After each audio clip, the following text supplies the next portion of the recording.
But first, we're looking into a controversial piece of legislation on the legislative docket right now, whether or not to allow guns in Iowa schools in the name of safety. And that is where we're going to begin here tonight on this Friday live at 5 o'clock. I'm Ron Steele. As always, thank you for joining us here tonight. Now, under this proposal, certain school employees could have guns in school if it's passed to the State House.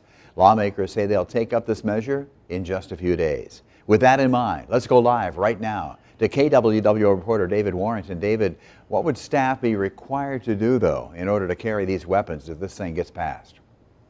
Well, Ron, the bill that will be discussed on Monday is House Study Bill 675. And as you mentioned, this bill would allow school staff to carry firearms in school if they complete certain training.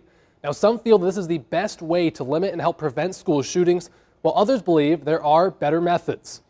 This bill would allow any school employee who obtains a professional permit to carry weapons as long as the school they're employed by has not opted out. Teachers would have to complete one-time legal training and complete a firearms safety training course. Melissa Peterson with the Iowa State Education Association believes that having more weapons in school does not make students safer. Are improvements that can be made related to school safety, particularly in the light of the tragedy that occurred at the Perry School on January 4th of this year. But the Iowa State Education Association does not believe that putting more firearms into that situation or any situation would make any school environment safer.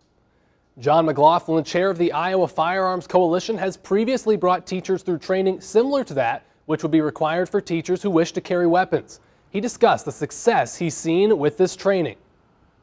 Training those educators in the way that we would train anybody else who was going to do security or law enforcement, 75% of those actually passed the qualification with a score of 90% or better. So that's pretty good statistics on what educators can do if they decide to do a program like this. McLaughlin did stress that if this bill is going to be successful, a critical aspect is figuring out how insurance will work.